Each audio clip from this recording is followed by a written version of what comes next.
Early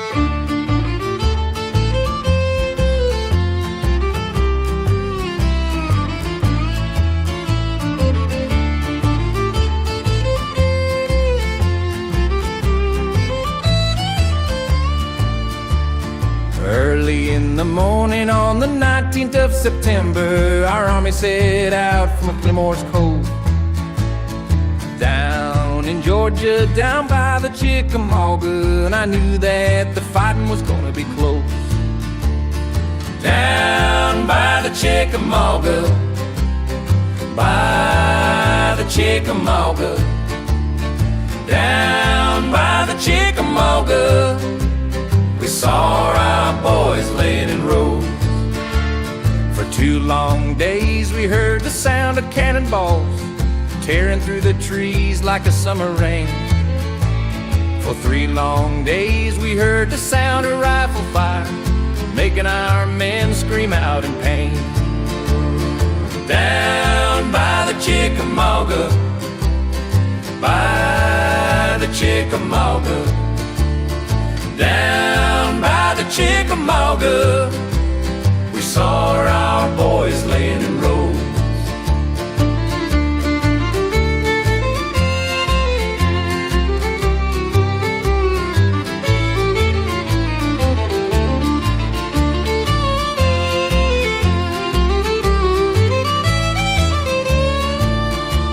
Now when the smoke cleared, there was thousands laying dead.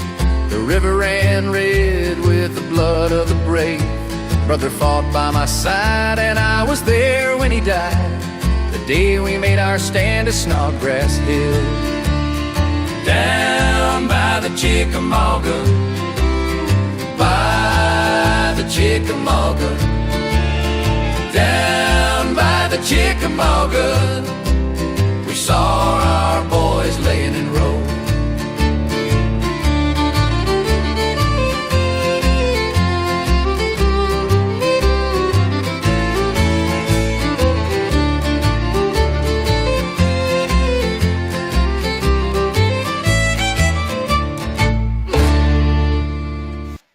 And good afternoon. Hope everybody's doing well. We are excited. This is our Bibles and Battlefields History Show, and we have as our special guest again, we are so blessed, Miss Courtney Enville, right? Am I saying that right? McInville. McInville, I'm sorry. There's an A there between the M and the C. McInville, okay. And Southern Shadows is her company, very new, but working already, doing tours, ghost tours, all that stuff. Y'all give them a follow. Go to their website, leave you an email so you get updates and all that stuff.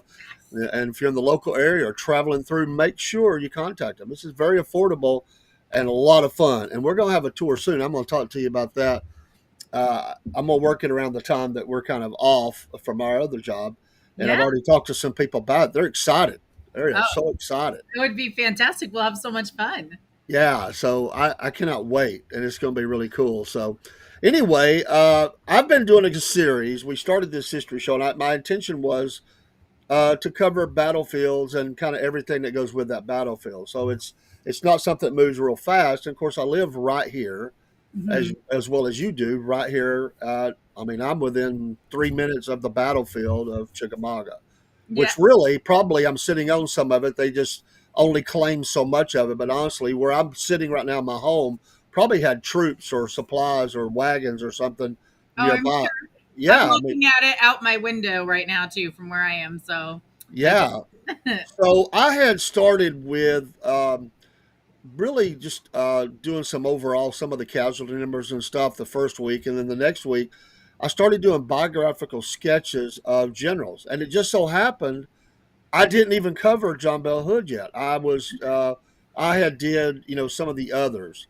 Not all of them, but some of them. So my intention was, and we talked, and you said, hey, I'd love to do John Bell Hood. So that's what we're going to do tonight. So if you get in the chat or anything and you got a question, we'll look at it at the end. We're really going to talk about the general. I know I've got one of our listeners. He is very interested in talking to you about Kate Cummins and a lot about I've been reading her book, actually, this past couple of weeks. So I love that. So I said, you can ask the questions. I said, maybe we'll have opportunity to have her back on again, and maybe we'll do just a show about her. That would be cool. That would be And great because the female perspective of the war is really limited in what we're, shown, and what they were witnessing from these hospitals and homesteads. So she provides a really great and detailed insight that's super hyper local as well. yeah, and so I love it. And Barry is he's a student of history, and he loves to study that. So you get us historian top people around, and we just love that kind of stuff. Yeah. Anyway, give your information about Southern Shadows, how to contact, so I don't flub that up, and then we'll get started talking about John Bell Hood. Sure, sure. So Southern Shadows is our haunted history tour company. We opened in Chickamauga, in downtown Chickamauga, right on the anniversary weekend of the battle. So September 19th was our first tour this year. And we operate 5 nights a week with our Haunted Heart of Chickamauga ghost tour.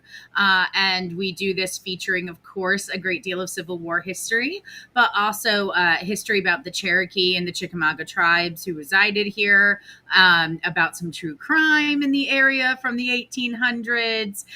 We also feature some stories about the early folks who really made Chickamauga what it is, the Freemasons, some railroad history, and of course, cryptid legends that are famous in the region in Appalachia. Tell you some of those stories that people have been telling for a long time. And we do this over a period of about 2 hours. It's $23 a person. We do bring little ghost hunting gizmos and gadgets that you can play with and utilize on the tour and see if you get any proof of anything mysterious. And you can book it directly on southernshadows.com. You can also come into our shop. We're at 110 Gordon Street in downtown Chickamauga. You can book there with us. We have copies of my books there and, some candles and shirts and things. And you're welcome to come by. Love it. We're doing videos right now in our Saturday show, and we're putting those out. We do a show on Saturday, and we go and do videos. We're in Chickamauga right now, and we're going to come downtown and we'll do one for that as well, from outside or whatever. We may come in and say, hey, if you're there, Yes, I want you to. Please come say hey. And we would just do a promo for you on the spot, and then we'll air that out. And so we love it. All right, John Bell Hood. Why John Bell Hood? Who? Let's talk about who was he? Why is he important? And before we start, if I may, real quick, I want to show, because a lot of people are probably very familiar, but some may not be. And let me go to presentation mode. That is a sad face. I mean, a lot of people talk about that, and that's the colorized version. We've got a couple of different looks of him. Those deep set eyes, and I know he's posing for a picture, but that's one of the saddest faces that you see. And I just think that is amazing when you look at that. A face says a lot. Yes. And you can read that in him. And so let's talk about John Bell Hood. Yeah, let's. And I do think to give context to some of the portraits that we see, these pictures of these Civil War soldiers, whether it was a private in a tintype or a general like John Bell Hood, there were a lot of kind of superstitions and fears about getting their photograph taken, and what that would mean. And they also, some of them felt like it made them less humble. So they would kind of just have these straight faces. But in addition to that, they still were very self-conscious about their teeth. So you won't see, like, we're so used to like these smiles and these cheesy grins and things like that. But they very much would not like want to show their teeth. So a lot of times they do look like deeply unhappy in their portraits, but it's really almost like, it shows that even in the 1800s, not vanity, but appearance and how they came across and would be remembered. Sure. We could take 10,000 pictures a day of ourselves. They had the one. So they wanted to make sure it was, good. Yeah. There's a little scene, I want to say it's in Gods and Generals, the movie back in the day, where they show Stonewall Jackson having to get his portrait done. And he's like, no. And then they're like, well, General Lee asked for it. And he's like, oh, And then he like reluctantly, sits for the picture. So I imagine it was somewhat like that with John Bell Hood. When you look at John Bell Hood in his early military career, he is incredibly influenced and inspired by Robert E. Lee. That was someone who he looked up to. And in the beginning of the war, he like personally went to Robert E. Lee via train to just offer himself to do whatever Robert E. Lee wanted. When we think of generals, we usually think of older men. He was only 30 when the war started. So, yes, times were hard and they look older, but sometimes we forget that there's still so much youth in the leadership as well, Yeah. Yeah. I would say Robert E. Lee was probably like on the older end. In Stonewall Jackson, too, was only about 34, 35 at the beginning of the war. I've been teaching people about General Haig, who was a Union general. Everyone thought he was like this old timer. He was 34 when he died. So I just think, there's a lot of youth there. But General Hood, what I find fascinating about him and what I love about him is also what's controversial about him. And it's that he is very much like all in when he stands on something and when he believes in something and when he goes to do something, he's 100% in. He's not going to waffle about it and he's going to tell you what he thinks. And a lot of people definitely had problems with this, especially other leaders and especially with his youth and everything coming up. Now, but he shows who he is in the beginning. Now, in his early years, he goes to West Point like so many others. And he's actually taught, he's schooled in artillery by George Thomas. That's his teacher. Oh, wow. Which is like, to think of that coming back here in Chickamauga and being at each other, like, is kind of really fascinating. And the same thing, one of his close classmates was James McPherson, who was famously killed in the Atlanta campaign, where Hood was the commanding Confederate general for that campaign in the city of Atlanta. And, and they show that he like breaks down when McPherson, his peer, is killed. And so there's a lot of connection early in his early years, like so many of the generals, with both sides of the war. But he is vehement in his beliefs. So he's from Kentucky, which was split between Confederacy and Union. And he didn't like that. He didn't feel like that was committed enough for him. So that's why we associate John Bell Hood with Texas, really. Like we think of him as this Texas guy, and he kind of fits it because look at him. He's tall. He kind of looks like a Viking. He's like this sort of like country version of the 1800s that we would imagine. And he goes down to Texas for that reason. He knows they're all in. He knows that they also have these big, strapping, strong guys who are going to be the strongest physically when it comes to fighting. So he goes there. But what I've always loved is that in addition to Texas, he had one Georgia regiment that was part of Hood's Texans in the first couple of years of the war, especially like through the Battle of Antietam. And a lot of people called them like I think it was like the 5th Texas or something. They gave him like a name, even though they were from Georgia. Yeah. And he loved them just the same. And he was really sad to see them go. And Antietam was really one of his first forays into deadliness because he had done what Robert E. Lee asked. He goes where Robert E. Lee goes. He goes to Antietam. He loses most of his regiment, most of his brigade. And then Robert E. Lee asks him where his men are. And he says to him, they're lying on the field where you sent them. They're gone. Right. Yeah. Like, I don't have anyone left. And I think when I look at John Bell Hood, I look at the Battle of Antietam as a real turning point for him, because at that point up till then, he was trying to prove himself in a way, but then he saw that he was needed. So even before he's getting promotions and things, he's like, okay, I really need to be this person. So then we see in the second half of the war that he's very much a rallying cry for his men, and that happens in Chickamauga before he gets shot here. He's like, he has his hat in his hand. He's like, "Come on, boys," because they are also crestfallen and down. They've already been through Gettysburg. They're not doing well here. They're done, right? They're emotionally, mentally spent, and he's trying to rally them out for this like hurrah of like, you can do this. And and that's when he famously gets shot. Yeah.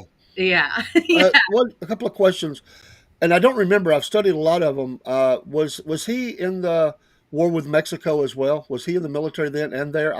I don't remember seeing that. I don't think he was, but I could be wrong. Hold on. I have, look what I have with me because I'm such a dork. I read his memoirs for like fun. But I don't think he was. That was a lot of the older men. Yeah. Well, I knew that as a young man, Stonewall, before he was Stonewall, was there, but he was very young, and I didn't remember seeing his name when I've studied that part, that war. I didn't remember seeing that, so I just wondered. Actually, too, in Texas. So he was engaged then, is what it's saying. Where he did a reconnaissance patrol in 1857, and he had some wounds there, but that was more in the Native American war. A lot. There was a lot of that going on out west. The Comanches, that's where he was during that time. But Stonewall Jackson, I mean, a lot of them were Mexican American. A lot of them. It's funny. A lot of them, too, were also up in West Virginia at Harper's Ferry when John Brown had his raid. And there's a lot of crossover before and after the war. And people talk about it a lot because I think it fascinates us as humans to think of these guys who were not only schoolmates and friends, but brothers in arms, then facing off to each other and then resuming a relationship. But I tell people, no one can understand what they went through more than each other. Sure. So they can go home and tell of the horrors of war and who they lost. And no one's going to understand that except for someone who went through it. People will listen, but they won't get it. And I mean, that kind of explains to me, like, Hood and Sherman became friends after the war, like good friends. And that always blows my mind. But then you're like, but kind of maybe they understood each other in a way. Soldiers understand. Right. That no one else would. And Sherman and Hood had similar reputations in their sense of coming off as merciless a lot of times. And I wonder if maybe they saw that to each other there was more. I want to believe that because we're all human and we're not black and white characters, and so I just find it interesting, but their connections are always something that comes up throughout. And the other question I had was, and I don't remember, I've studied some of this, but was he a part of the Longstreet soldiers that came down? Was he in that, or was he moved? Did he come to Chickamauga in another way? I just don't remember. Longstreet came down with quite a few thousand soldiers to support. Yes, was he on that trip? Was that part? His men were part of Longstreet's arrival at Chickamauga, and he was part of the. Yes. I'm just double checking myself. Let's see. I just didn't remember. Well, no, I should say so. Hood was one of the people that led Longstreet's assaults, but he was here before. He was there before. Okay. I couldn't remember on that. He was kind of getting moved. He was getting moved after Gettysburg. A lot happened after Gettysburg, to be clear. Gettysburg really changes not just the trajectory of the American Civil War from a victorious Confederacy to a victorious federal Union Army, but we're also talking about big movements in leadership after Gettysburg, because people are, they move Ulysses S. Grant out of the Western Theater over to the Eastern Theater. That's when Ulysses S. Grant sends Sherman down further south. We see in the Confederate Army that Braxton Bragg has lost a lot of faith. And so at that point, we're starting to see shifts of moving Hood over for the Franklin-Nashville campaign in Atlanta. We're seeing big movements. We're seeing Longstreet is basically had a falling out with Robert E. Lee in Gettysburg. So he gets sent to the Western Theater. Hood was upset at Robert E. Lee in Gettysburg. All these people are upset because they don't feel like they were listened to there. And then Robert E. Lee doesn't like them bucking him. So we see personal feelings about these military commands actually dictating what happens after July of 1863. Oh yeah. Oh, sorry. All these people They were actually too. They were. I mean, it was such a disaster. They're trying to get home, trying to get the wounded home. Back into Virginia. This thing is bad. I know it's it's based on truth, but there's some fictions. But the Shahara books that were written, the daddy wrote one, then he wrote, Gods and Generals, and the one that was never made a movie, The Last Full Measure. But I've read that, and even though there's some fiction there, that he really paints a picture of just how down they were. I mean, it was bad, and Robert E. Lee wanting to, offering to resign and all this stuff that is going on. And, in just a few months, here we are at Chickamauga. I mean, it's just amazing. It's the bad. change. Yeah. It's bad. And I really feel for the people who were in Gettysburg and Chickamauga because, I mean, these are the two worst battles for violence that you could be in. And General Hood was in both. General Longstreet was in both. Their men, had they survived Gettysburg, were going to end up here. And typically we weren't seeing the Georgia people fight at home. We were seeing them fight in the Eastern Theater around Virginia. And so then they come home, but not really, and they're here, and that's why I think General Hood has such a pivotal moment here in Chickamauga, because he sees this. He sees them tired and he sees them weary, and he tries to rally them. And he's already got one arm that has been injured in Gettysburg that he cannot use. It's actually kind of shocking that they didn't amputate it. I think he didn't want that. Like I said, that matters to them. But he couldn't use it. It was basically a limp arm. And if you read about him, he regained a little bit of use in his later years, may be able to hold something, but it really just sort of hung limp throughout the war. Is that the right or the left, if I may ask? I don't remember. I forget. It's the opposite of his leg, though, which I always find really interesting. Yeah. It's the opposite. And then he convalesces, and then he immediately comes to Chickamauga, and he gets shot 2 inches above his thigh, and then or 2 inches below his hip in his thigh, and then he has that whole leg amputated there.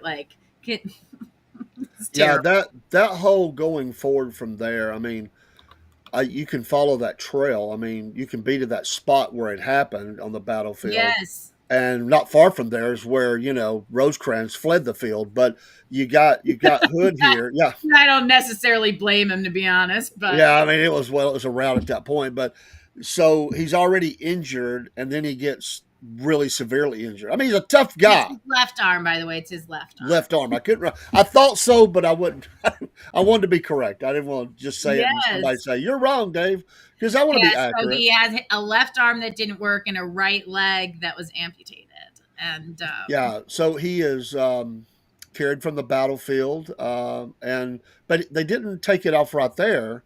It was. No. It was 2 days later, a day later? There's a lot of controversy over the Hood leg amputation story. To this day, the truth is murky at best and changes. So I have talked to different park rangers, different historians. I've researched it myself. There's tale that he's brought nearby to a local home. That home serves as a hospital. He's there for a couple weeks where his leg is amputated. He is then moved further out to Tunnel Hill to what we now know as the Clisby Austin House, where he is to convalesce further. There is a grave site there that says, "Here lies the leg of the gallant Hood." So it implies that his amputated leg was buried there. There is proof that he did at one point think that maybe the leg could be reattached, that maybe because his arm didn't have to be amputated, he had some sort of inkling that maybe his leg could be saved. And there's also proof that he had sent one of his Texans to actually personally transport the leg and bring it where he went. That being said, there's also distinct proof and just reality would set in that this would be a decomposing leg, that this wouldn't be something that would be reattachable. And why would it travel with him after a month after amputation to be reattached? That wouldn't be feasible, and he would know that. So therein lies the question of, is it really there? So some people believe it's in an old family cemetery. I won't divulge it. Sure. And that it's secretly hidden there, or buried there, and not at the Tunnel Hill site. But I do think the lore is really interesting. And I tell people, chasing amputated limbs through the Civil War is like a full hobby. True. They never were right there. It was always, No. for these leaders, they were moved. I mean, They were. The story of Stonewall Jackson's is funny. His arm is buried in a family cemetery near the home where his amputation took place, which was not the home that he died at. Again, they get moved around a lot, which, if you're looking back from a medical perspective, absolutely terrible. These guys are being moved and bumped and carried for miles. Yeah. Their injuries getting worse, their infections spreading. It's not great. But there's one place where Stonewall Jackson's arm is amputated. Supposedly, one of the doctors or someone there saw the arm get tossed, was like, this is Stonewall Jackson's arm, moves it and gives it its own burial.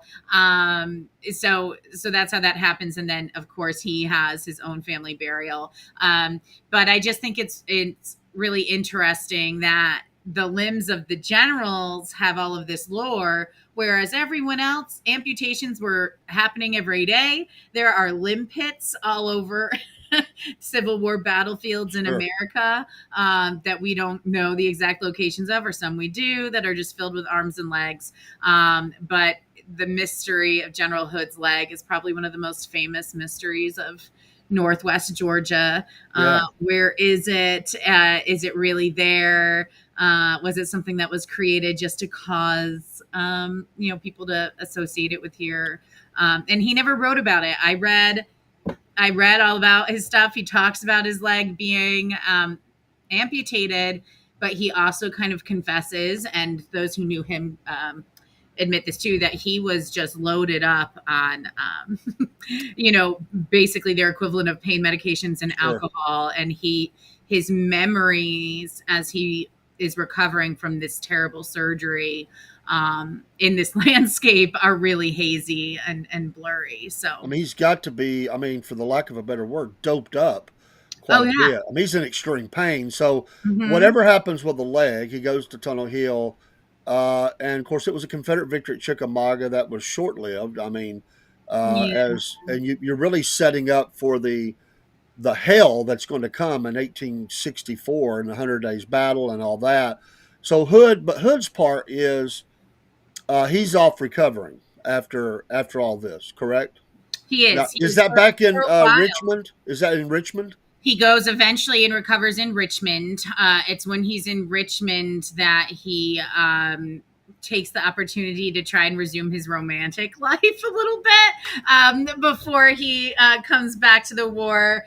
He had been courting this lady, and her name was Buck Preston, and he adored her. He thought the sun rose and set on her, and they had been corresponding, dating prior to the war. He would tell people that she was kind of like his significant other, his girlfriend, and she wouldn't say no, but her parents weren't sure how they felt about him. He does propose to her when he's in Richmond, recovering with one leg, basically saying even after all of this, I'm here for you, I want you. She says yes, and then changes her mind, and so he comes into 1864 unmarried and unhappy about that too. So now he's lost a leg, an arm essentially, and the lady he thought he was going to marry. So we have at this point, for the folks listening, hey, everybody in the chat and everybody listening. So it was a victory, but then Bragg is replaced. Johnston comes back on the scene. Hood is in Richmond recovering. And by the way, all those generals that are in Richmond are working the ears of Jefferson Davis through this whole And thing. he's A one of lot them. of politics. He's one of them. He gets very close with Jefferson Davis during his convalescing time in Richmond. They become really good friends. Hilariously, he does talk to Jefferson Davis about his love life as well, which I think is so funny, but also shows that they're real people, right? Yeah. That they're like, they need some levity. They can't be all business all the time. They need motivation of what they're fighting for and coming home to. And I mean, same thing. Verena Davis, Jefferson Davis's wife, she's one of my favorite people. She really helped him a lot more than people think. And so people looked at them as sort of this example of marriage. I mean, even when Jefferson Davis gets captured down in Fitzgerald, Georgia, she dresses him up as her mother and sends him out like hiding. And she's like, you wouldn't hurt an old lady, right? Like she's smart, and she's the one who gets him out of prison in the first place. So Verena and Jefferson had this really good relationship. So I think it's funny that Hood's there talking business, but also talking personal life. He's like, you know what? I've got one leg now. Like, let's be real, So, of course, Lee never leaves Virginia. He's got the Northern Virginia boys, or the army that makes up the Army of Northern Virginia. You got the Army of Tennessee down here. 100 Days battle. Sam Watkins talks about it a lot. Other writers, they're holding the army together. Johnston gets them some pay, gets them some food, kind of restore. Sam Watkins talks about this anyway, but he's giving ground. They're burning bridges. They're crossing. They're fighting. It's 100 days of battles.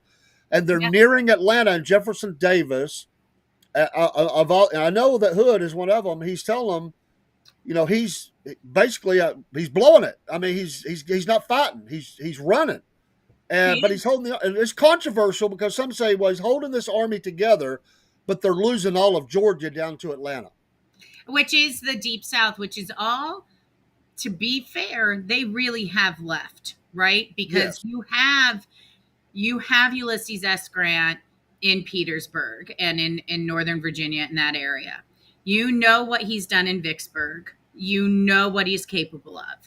You've pretty much given up Virginia at that point mentally. So you need to focus on the Deep South, and you need to focus on Georgia. You have, of course, Patrick Cleburne, who's out here doing his damnedest, but he can't do it alone. And he's one of the people, too, that's out there sort of like trying to get the ear of Jefferson Davis and others and say, we're going about this the wrong way, right? Like he's willing to fight, but he's like, we're making this harder for ourselves. And Jefferson Davis sometimes didn't make the moves that I mean, hindsight's 2020, so we don't know everything, but and I don't want to like pretend I was in his shoes, but he doesn't make the moves we would think he would make. Like when Braxton Bragg has what is arguably a failure at Chickamauga in a lot of ways because of the amount of loss and casualty and mass confusion. Longstreet basically says to Jefferson Davis, we can't keep him in this position. They've even Rosecrans has been punished as well for this. He's been demoted on his side. And Longstreet's basically saying that this has to happen to Bragg too. Chickamauga was a travesty. It should have never led to this.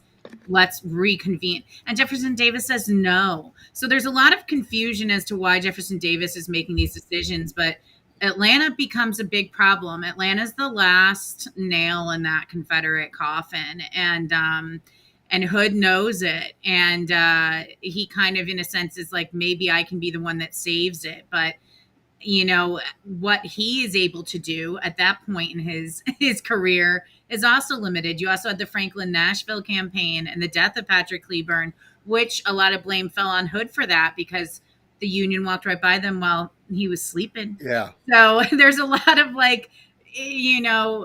back and forth with these generals, and I would have loved to be a fly on the wall back then and listen to what was going on in these conversations. We're at Atlanta.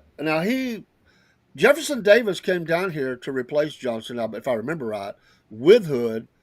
And if I remember right, the troops and they hated each other forever.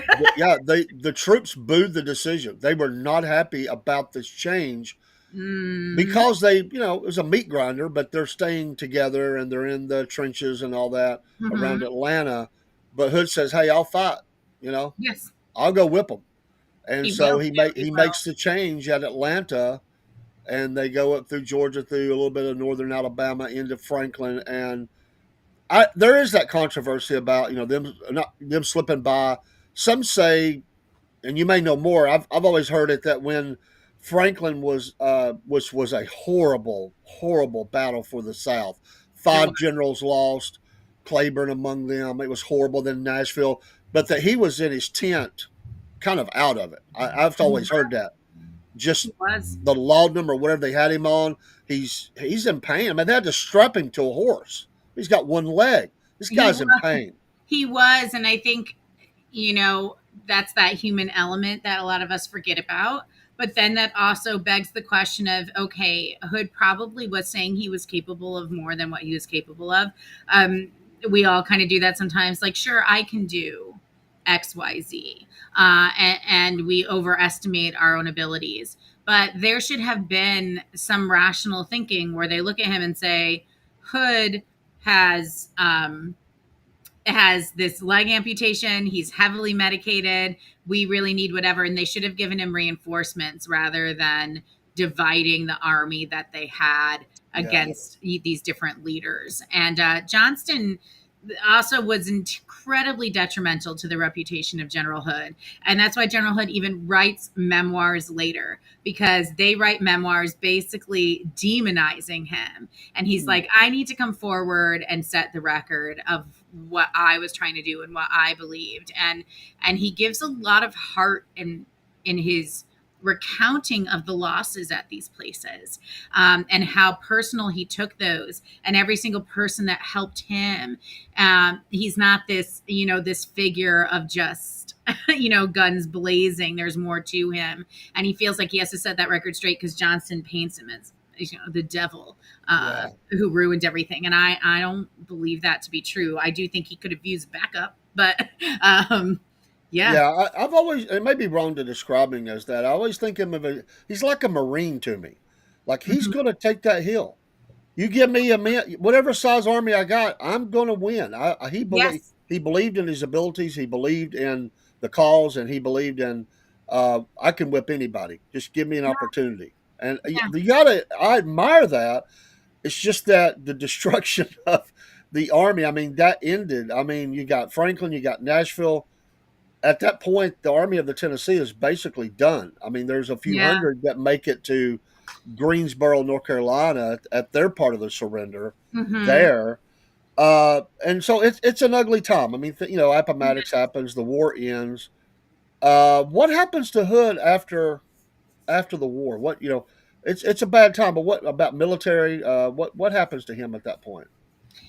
So after the war, he actually, to me, he kind of has a really sad sort of life. He moves to Louisiana, to New Orleans, actually, and it's there that he gets into sort of being a cotton broker, and he tries working in insurance, and he tries all of these different sort of normal jobs and to assimilate back into a world that he felt he had lost, and into a world that I don't think he was made for. Because if you read about him, he really was just, he was a fighter, he was a soldier. Um, Good or bad or indifferent, that's who he was. So he was trying to live this normal life. He met another lady and he did marry her, and he really sort of tried to become a family man. They had 11 children Wow. pretty quickly. I Now, knew it was large. I didn't know it was 11. But over 10 years. So that woman was pregnant a lot. bless her heart. Right, poor thing. Right, over 10 years. And of course, this is later in life for that time for him to be having so many children, because he doesn't have these children until almost like 1869. And at that point, he's 38 years old when he starts having all of these kids, right? So we think of that as a little less traditional. Unfortunately, there is a yellow fever epidemic that comes through the lower Mississippi Valley.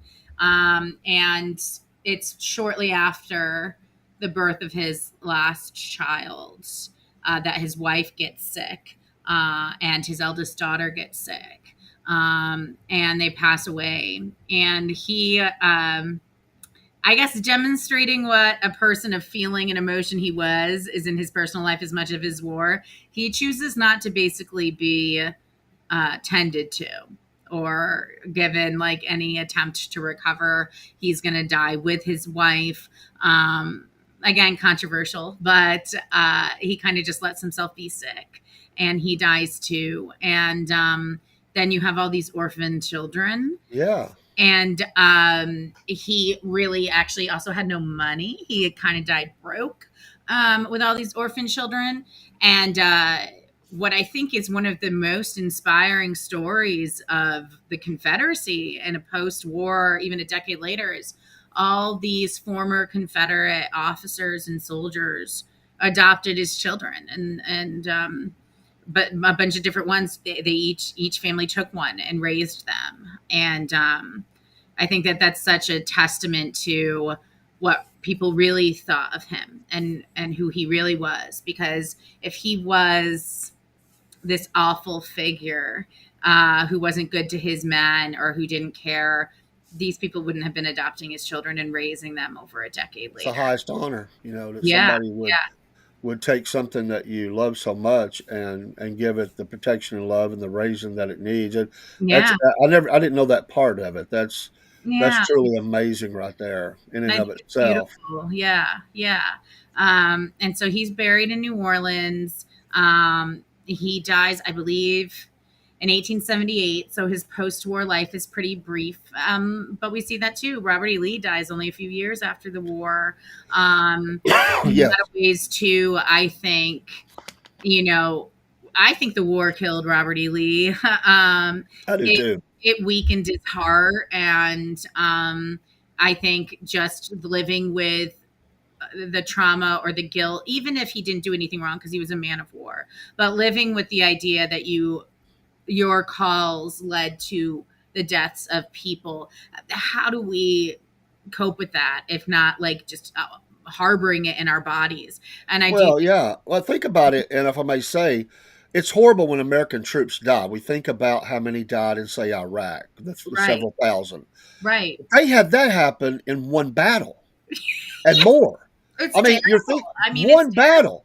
I it's mean, terrible. as bodies littered all over the battlefield, and not only the dead, but the dying, but the injured who would die painfully in the months and years to come, and all the legs and arms. Is just the knowledge of that. The Yeah, knowledge. It had to be such a weight yeah. on him, and on any of them. I mean, any of them that led men Any of into them, battle. any of them. I mean, that's why I think it's so interesting. I read Hood's memoirs, and he's trying to clear his name against his own. Sherman even talked ill of him. He tries to clear his name against that, even though they were friends. I'm like, what's the deal? But What is the book you recommend on this? Is what's it I called? recommend his. It's called here. It's Advance and Retreat. Oh, there you go.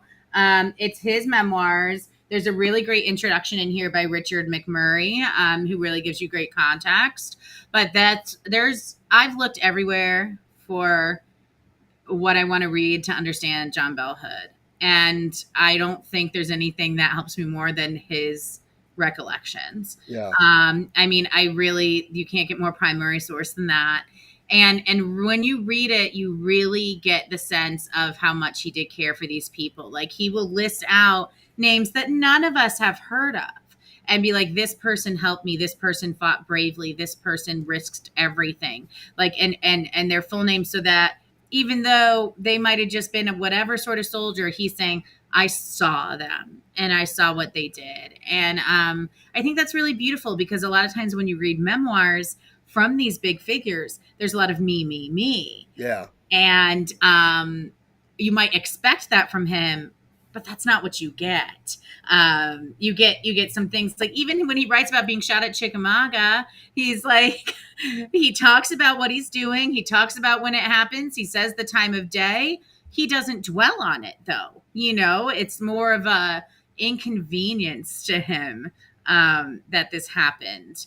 Yeah, I Um, think in Grant's memoirs, which he had a lot of success, but if I remember right, he left Cold Harbor out of it because that yeah, was such a bad loss for him. it was bad and traumatic for him.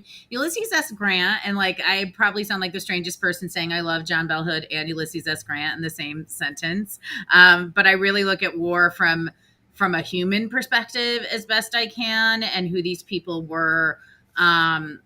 Because a lot of them really did hate being pitted against each other, and they had a lot in common.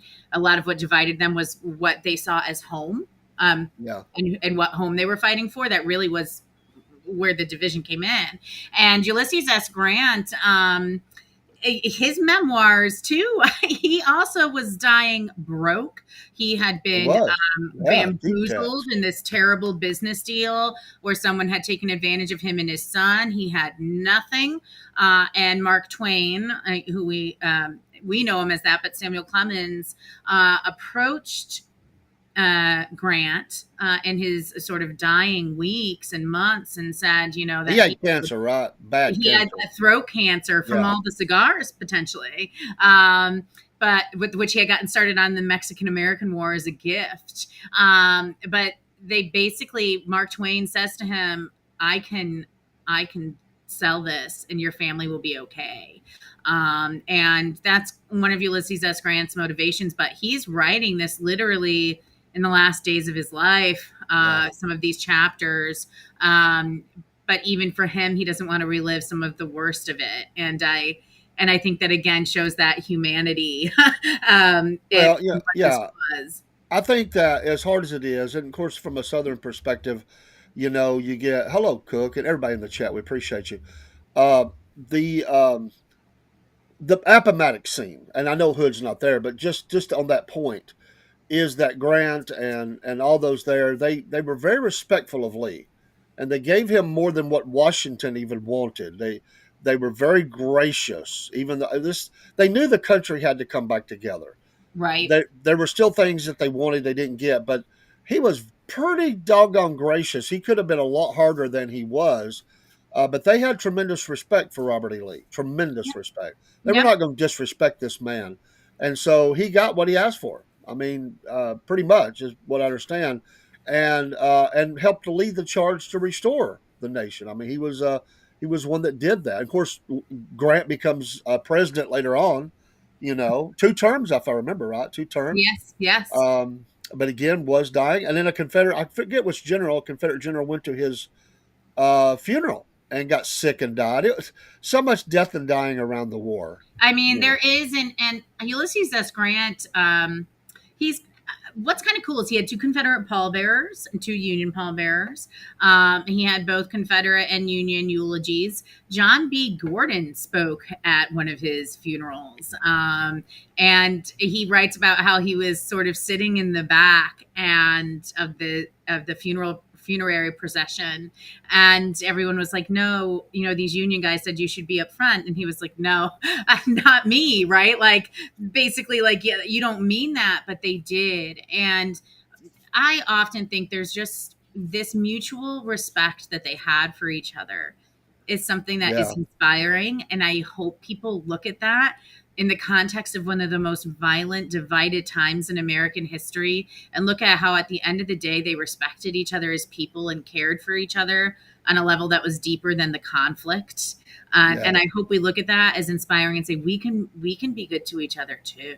Well, Like, right here in Chickamauga was the great barbecue.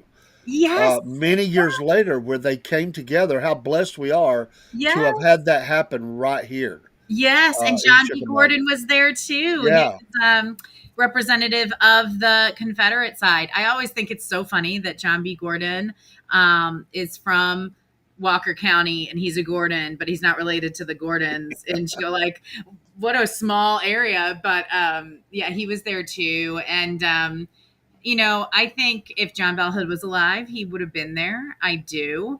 I think that we would have seen a lot more figures. And sometimes I wonder, too, if John Bell Hood didn't give in to his illness because he was dealing with the war in his own way. And the losses of that was having all of those children a way to sort of fill the loss that he experienced. We don't really know, but we know that humans are complicated, and I think he was more complicated than people think.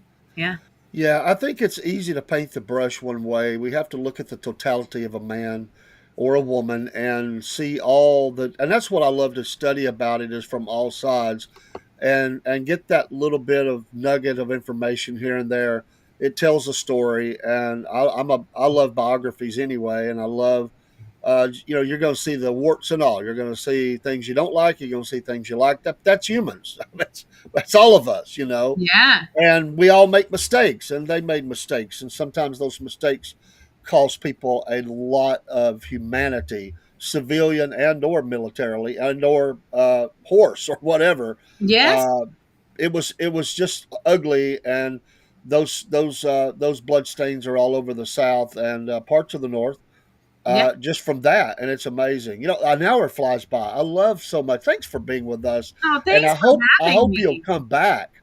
Yeah. And you're welcome anytime on the History Show or whatever, and we'll talk more about that, folks. I want to give a plug again, and I'm not rushing her off if she wants to stay, but I definitely want to say, if you like what you're hearing, and you're going to throw in some ghost hunts, man, you can't beat that. They bring it out the tools of the trade. I've not even seen this yet, and you can't beat. I have told people about these tours. I'm like, it's $23, and their head about rips off their neck, and they go, $23, man, that's affordable. And I applaud you for keeping it very affordable. And I know how good it is because we see that, with you coming on here, and it's just like it flies by. I have such an interest. But Southern It flies Shadow. by. My tours sometimes last longer than 2 hours, I'll warn you, because I love chatting about this stuff. But we do believe that history should be accessible to everybody. We don't want to gatekeep your local history from you. So, Yeah. yeah. So, folks, if you're local, we get this back. If you're local, you got to contact these folks, and we're going to do a Southern Fried tour with them. We're gonna get some of us that are a part of the show and friends and whatever, and we're gonna do one. Now they'll do as low as 2, but I think we can get more than that. I'm gonna plan at least 10, and we'll see if any more come. That would be But fabulous. I've been recruiting people. I've been asking people, and I want to let it get just a little colder. It's kind of warmer. I want it to be cold and dark and dreary, and Oh, yeah. we go out there and look at. But we're going to do that very, very soon. We could orchestrate maybe like a drive by the field where General Hood was shot, where there's like a mist over it. Oh, that would be awesome. Yeah. That would be awesome. Yeah. And I didn't know there was such a controversy about the leg. That amazes me. I just always, that story's always been told to me. Leg was amputated, legs buried. I mean, that's it. Yeah, I didn't realize that part. In a weird way, it helps the immortality of his tale, right? Like, It does.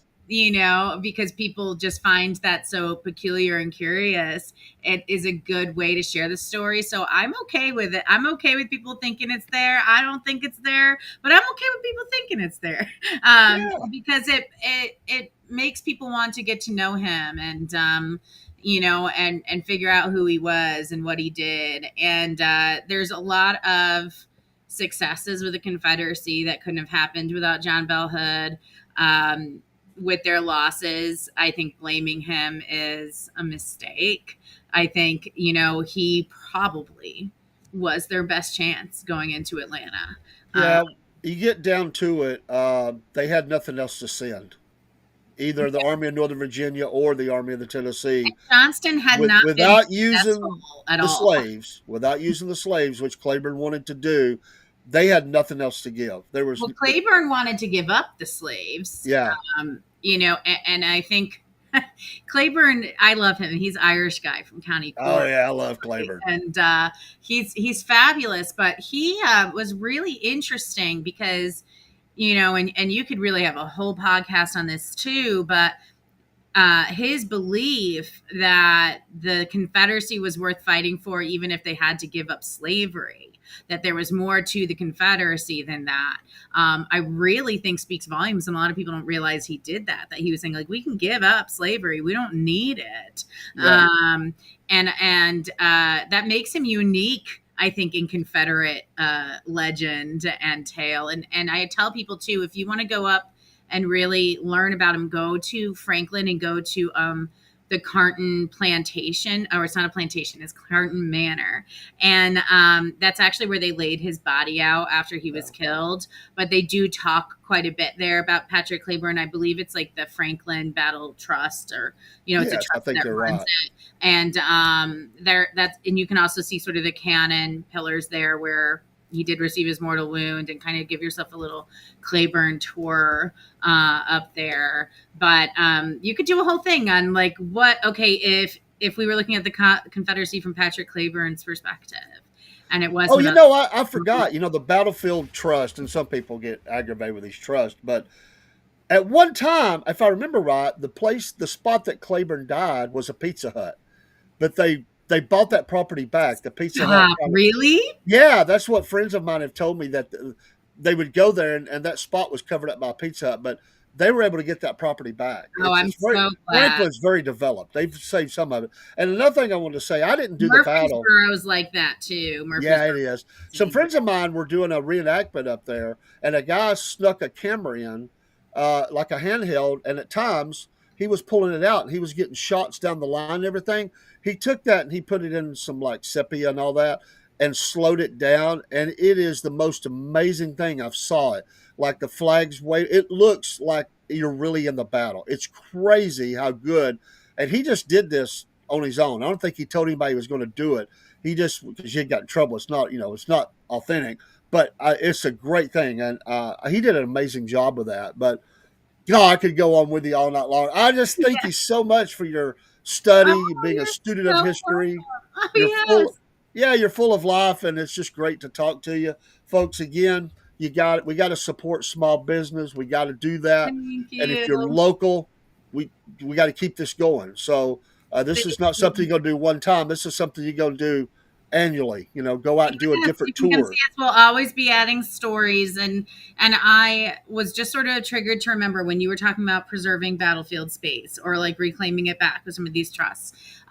There is something called the American Battlefield Trust, which is trying heavily right now to protect some Civil War battlefields. So if this is something you're passionate about, and you can sign a petition for free, if you're able to donate, I think they do that as well. But there's several battlefields that are in jeopardy of being built over by data centers, and a lot of modern things. At first, we thought it was just Wilderness, which is up where Chancellorsville and Spotsylvania, Stonewall Jackson died up there.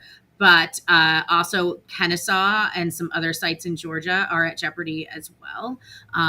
So it's definitely worth checking out and signing petitions and letting people know that you want these battlefields to be maintained. Yeah. And on that note, the last thing I'll say is we are blessed to have the Chickamauga battlefield.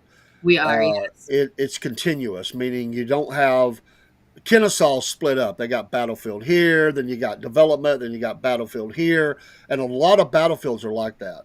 Really blessed to have what we have. But there's a lot of ignorance around here, too. There are people that live locally that go, well, I can't go out there and do exactly what I want to do, so we should just mow it all down and make subdivisions out of it. That is so stupid. It is. It is hallowed ground. Yes.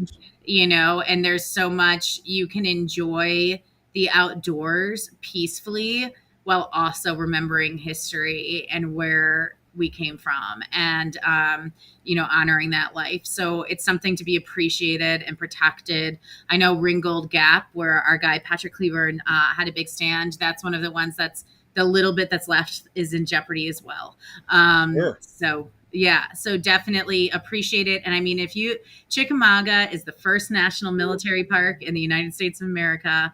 And that was because of the veterans. So anyone who doesn't like that, it's a slap in the face to those veterans, because they made sure and they documented this. You can read, and you can get the book. You can go to your some of the local libraries in Walker County, the 1890 Veterans Reunion, where they come here and they give speeches and they talk about what happened and the brothers they lost out here. And it is just such an amazing thing to read. And that will make you appreciate the Chickamauga battlefield a lot more, I think. Yeah. And so on that note, we highly recommend Sam Watkins' Company H. But our book of recommend tonight, if you would hold that book up one more time. I've not read that book. I want to get that, and I think that's amazing. Retreat, There you go. It's General John Bell Hood's memoirs. And so, So it's written by does yeah. Amazon have that, or I think you can get it on Amazon. I actually I got some too. I'm usually up there checking the John Bell Hood section, so you have to beat me for it. But at McKay's in Chattanooga, okay, I got you. used bookstore. Sometimes you can find it there as well. I've bought some books there on the war. Yeah, Yeah. yeah. I found some pretty good find finds it up empty, that was my fault. That's got to restock a little bit. But yes, that's another good place to go. Yeah, we have to keep things quiet, Yes, and also, I mean, it's a good deal if you can get some Civil War history books for a few dollars. yeah. By all means, yeah, Absolutely. Hey, we'll let you get out of here. Thanks so much, folks. Give them some business and pray for them. Hey, pray for people. That's important to do. We pray for people down here, and I want a partnership, and I want us to help each other as much as we can along the way without intruding on each other. And we're here to help you. That's what we love to do. And along the way, we get the blessing of having you come on, and I appreciate that. I love it. Anytime you want to talk about Civil War history, you let me know. We'll do it. We won't make ourselves unwelcome. That's a Southern thing. You got to know when you're intruding and making yourself unwelcome. But I'll keep you definitely coming on as long as you're willing to do it. Absolutely. Oh, thank you. And you don't even have to have an invite. You say, hey, Dave, give me an invite. I want to come up to your history show. I will.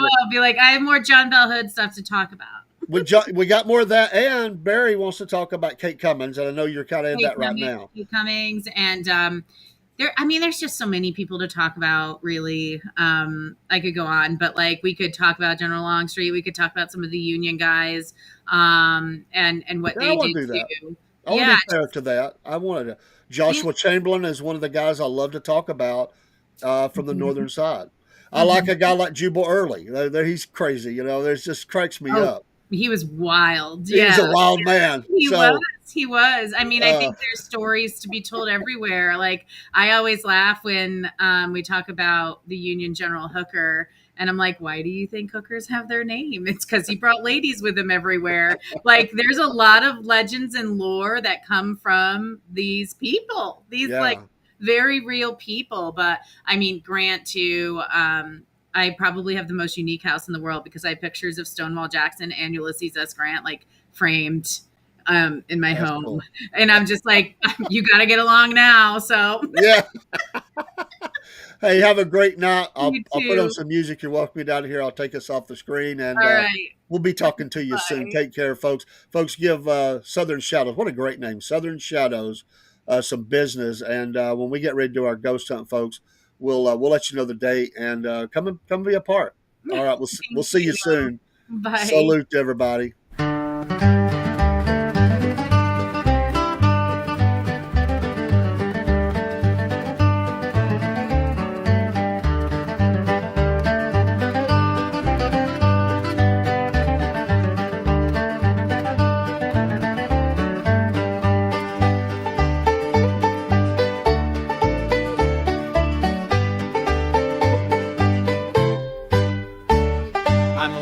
Since I crossed the hill and o'er the moor and valley, such heavy thoughts my heart do fill since parting with my Sally. I seek no more the fine and gay, for each does but remind me how swift the hours did pass away with the girl I left behind me.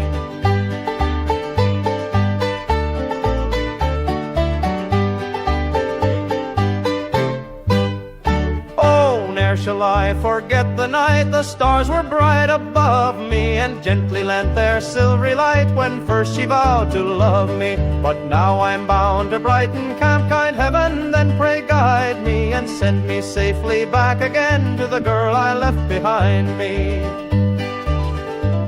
My mind her image full retains, whether asleep or waking. I hope to see my jewel again, for her my heart is breaking. But if ever I should have a chance to go back across the ocean, although my love may be lost to me, I'll find another maiden.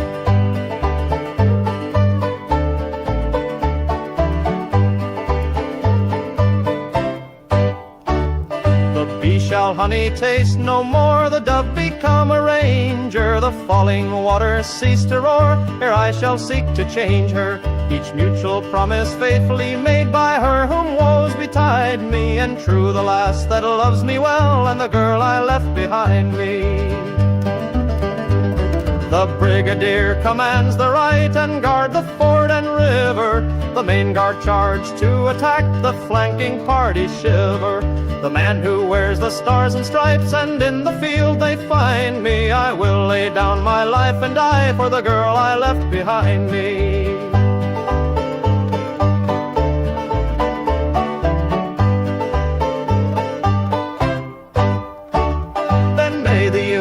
Be preserved while love will be the chain, sir. But if any of our rights are touched, I hope that we shall gain, sir. And if I should as a soldier fall, for one of us she'll pine, sir. And may her arms entwine another man like the girl I left behind me.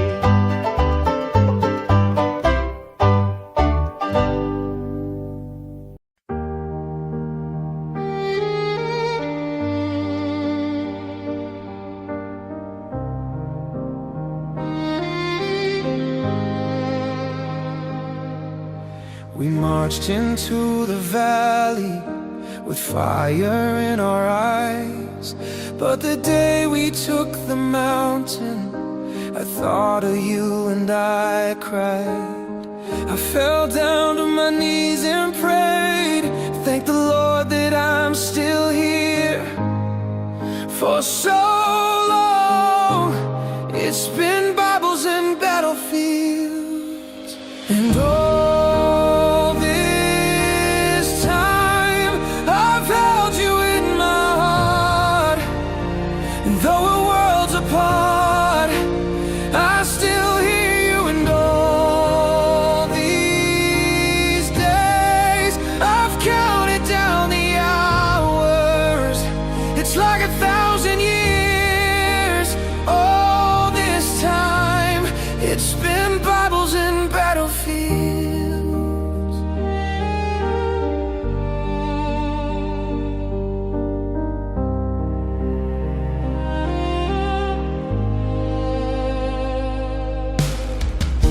If there's a silver lining to this endless hell, it's the hope that one day this war will end.